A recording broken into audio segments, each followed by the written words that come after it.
Welcome along to the Headline Makers, where as one match week ends, another begins. Plenty to get into then over the next 90 minutes in the esteemed company of senior football writer for ESPN, Mark Ogden, and reporter for ESPN Brazil, Natalie Guetra. Just under 7 hours then until the Premier League kicks off once again. And who's making the noise this week? A proper clash as London's calling.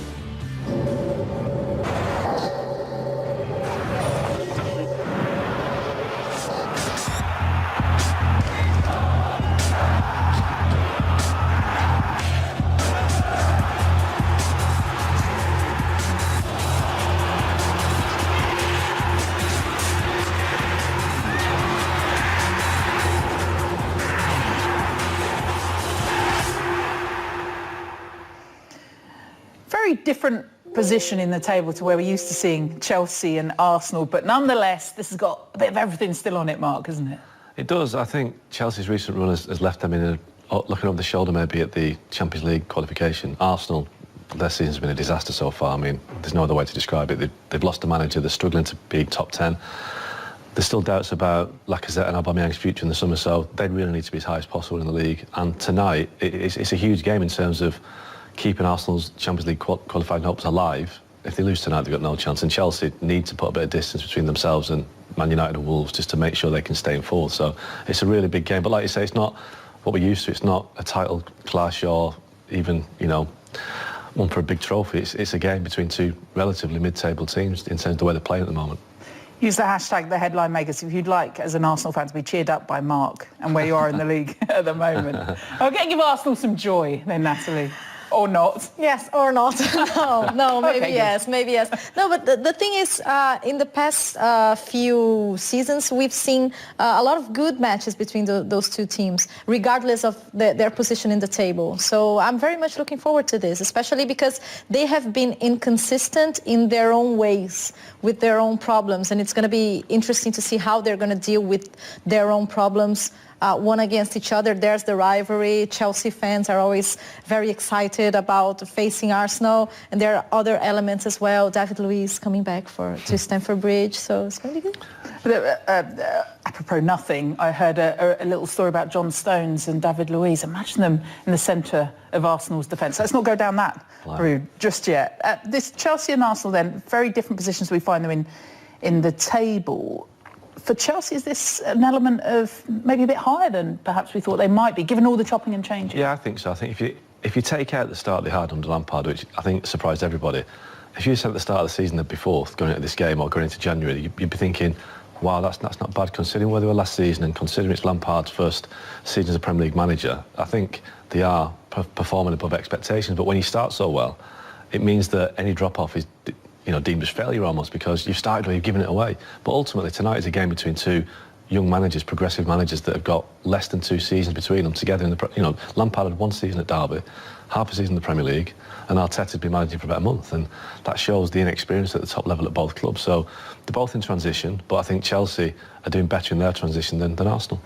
That's come up a lot in the media in the UK here over the last few days about actually how much time you give a manager, allowing them to flourish. And still very early, as Mark says, in both their careers. Yeah, sometimes I see Chelsea fans complaining about the lack of consistency recently from Chelsea. But we all know that this was going to happen at some point during the season, because he's testing young players, he's testing himself, Lampard, as a manager. So he was going to make mistakes, the players were going to make mistakes. You have a striker as young as Tammy Abraham, he was going to make mistakes as well. He says, Lampard, that's the area they've got issues with at the top of the pitch. Yes, no, exactly. I can understand that, and I can understand the frustration to a certain extent, because when you have your main striker, your main goal scorer as such a young player, you're going to pay off for that at some point. I think it's only natural, but it's a process that's been interesting to watch, the Chelsea thing. And it's a free hit for Lampard, though. It should be this season, because Eden Hazard went in the summer. Now, he was their best player by such distance, and they'd lost their big match winner. Lampard's come in with no money to spend in the summer, with the transfer embargo, which has now been lifted, but whether Chelsea have been able to get their targets in line in January, having been told so late they could spend. I don't know, but so really this year was the impossible job. Any manager that had any experience wouldn't have taken Chelsea this time, because he'd looked at it thinking, I've got no money to spend, my best players left, the owner sacks managers pretty quickly, so why would he go to Chelsea? So Lampard's gone in there, exceeded expectations in the Champions League knockout stages. But like you say, it's Chelsea, so the fans will be like, well, we need to be doing better. But Lampard, for a free hit, has done well. I think next season is when people will judge him. That free hit, though, would you have expected him to do more business in this January transfer? I know there's still a bit of time to go, but... Yes, we still have about 10 days or something, but yes, I think everybody was expecting. Once the ban was lifted, it was all like, okay, let's go shopping, But it didn't turn out to be like that, and I can understand. Lampard was always very cautious when he was talking about transfers.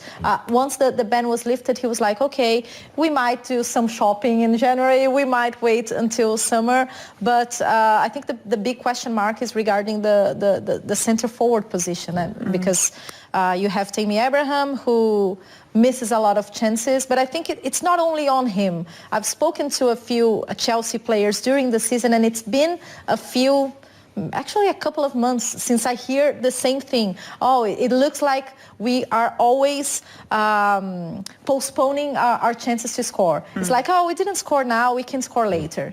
And this has been happening to Chelsea. That's a problem. That's an issue, and it's not only an issue for Tammy Abraham. It's an issue for Chelsea. I think Abraham as well has exceeded expectations, considering he's the last 2 years at Aston Villa and Bristol City, I think. So he's come into the Premier League with people thinking, can he do it?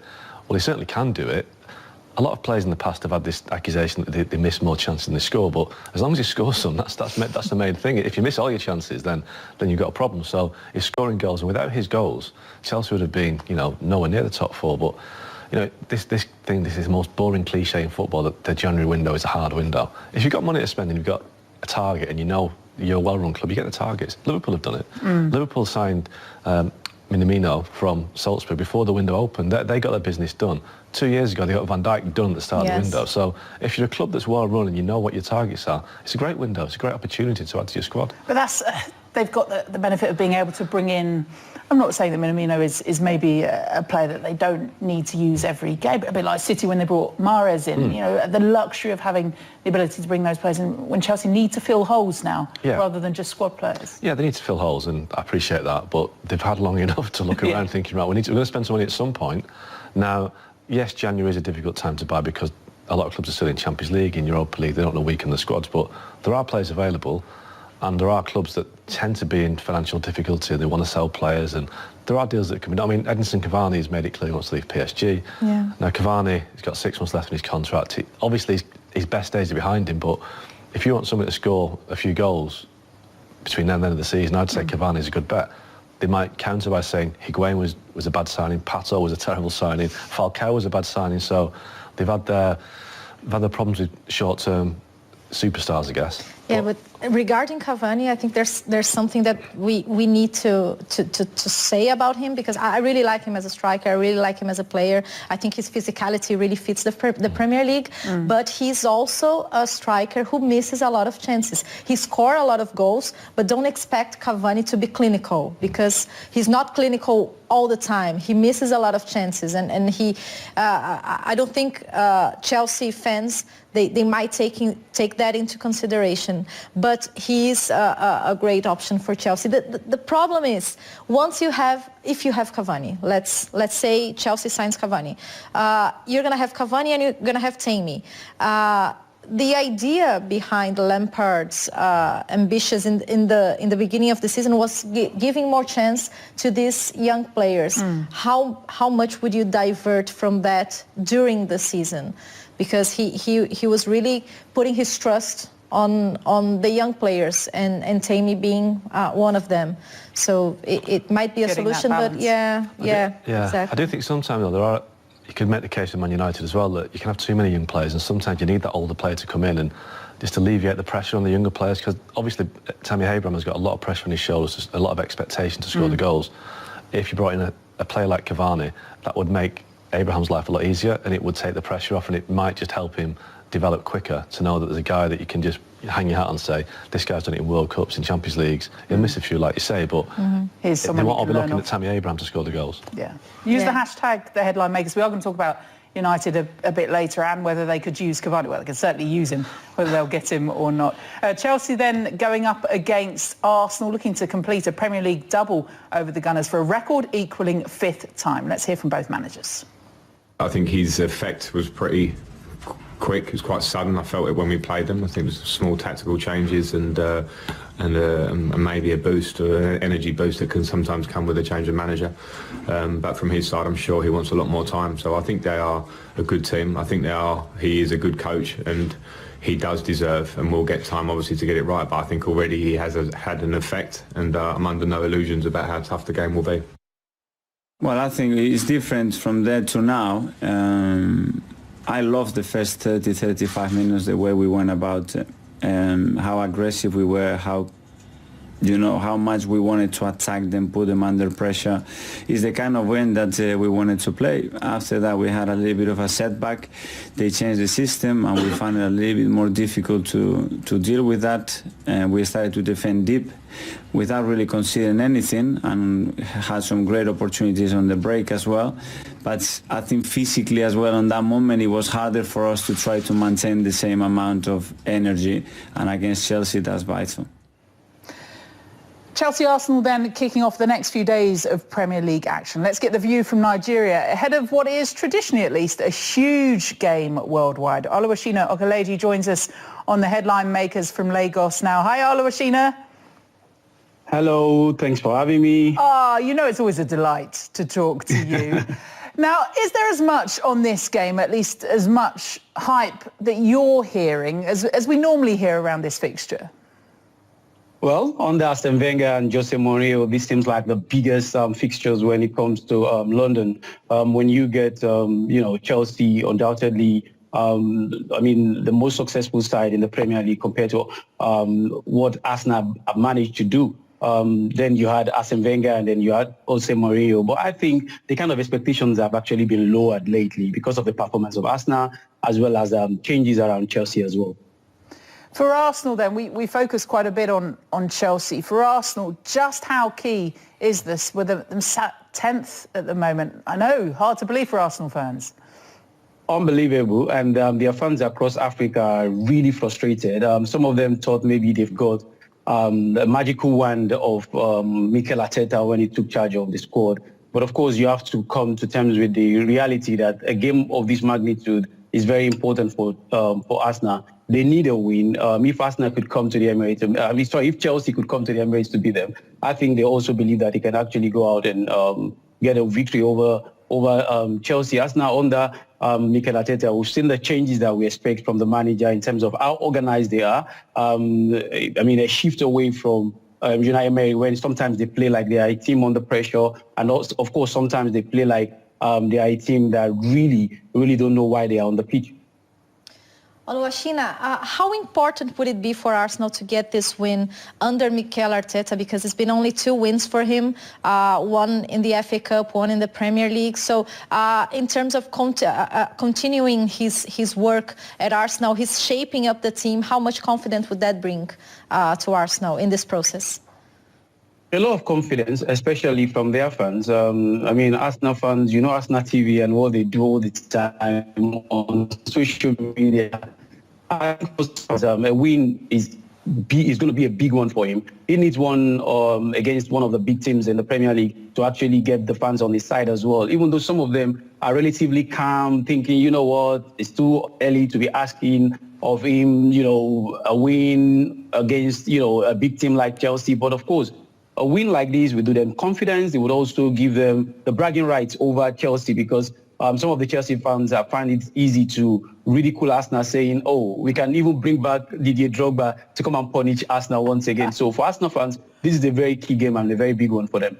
Hi, Oluwashina. I'm just going to mention the fact that Chelsea dominate this fixture, so they can win it, they make the double 5 times the league. They beat them in the Europa League final last year. It always seems to be a game that Chelsea win because they're a stronger, more physical team, and Arsenal just can't often handle the pressure. Do you think that still applies, or have Arsenal changed a bit in recent years? Well, I think when you look around the Arsenal team, back in the day, they had the physicality to go up against any team, and of course they had the creativity in midfield. They have Cesc Fabregas, they have other players playing and dominating for them. Now they have in Mesut Ozil, undoubtedly one of the most creative player in world football. But, you know, after going through that confidence blow under Unai Emery, he hasn't turned out to become the same player that he really is. If they had a player like him getting the support, and of course, we know he lack the physicality, but his vision as well as his creativity is what Arsenal will really count on. If they have a player like that in playing and starting for the team, he can actually dictate play and make life difficult for Chelsea. Because back then we used to think defensive problem was all Arsenal had to deal with. Nowadays they can't even score goals. I wasn't laughing. Obviously, clearly. Oliver Sheena, talk about Cavani. I don't know if you heard us talking about Edison Cavani and whether he would go to Chelsea or Manchester United. Do you have a feeling on which side could benefit more? I wish I could have a say on where Cavani should go. I think he would really be needed at Chelsea. You know, they have only Tammy Abraham, relatively inexperienced. He's young, but he backed in the goals and all that. But it seems like everything has to come through him. He lacks the support that he needs up front. And I think if he goes to a team like Chelsea, he might go there to try. Some people might say, oh, could he end up like Shevchenko? Could he end up like this one? Could he end up like that one? But I think Cavani, at his age, he comes with experience. Tammy lacks that experience that he needs to compete against in a big game. And then when you have a player like Cavani coming to support him, I think it will shield him of all the problems and demands that comes with the physicality as well as the challenge that comes with playing in the Premier League.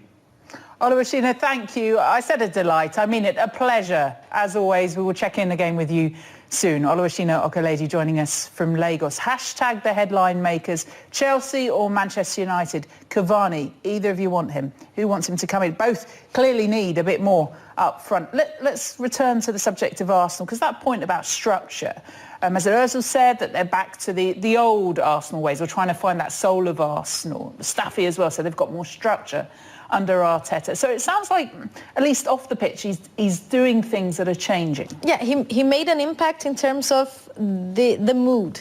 The players, they look more optimistic. And if you look at Arsenal playing, of course, it's just a short period of time with Arteta, but they seem more structured. And the idea of what Arsenal is trying to do is clearer. Much clearer than with Unai, for example, that things just looked a bit messy. And I think Arsenal really needs that optimistic mood right now. After everything that's happened in the past year with Unai and then with Ljungberg, they need a bit of freshness, you know, a lighter air around the club, definitely. I mean, I've been impressed by Arteta just in terms of the persona that he's brought and how he's on the touchline. He looks more animated and more... Just he's invested in it a lot more than Emery was, and even Wenger at the end was kind of hands in pockets, so it just didn't really generate any atmosphere with the fans. But I'm always wary of players saying the atmosphere is better, we're going to be back to the old Arsenal, because I mean Mesut Ozil doesn't know what the old Arsenal's about, because he's never been at Arsenal. Mesut Ozil's time at Arsenal has been dominated by underperformance and failure, basically.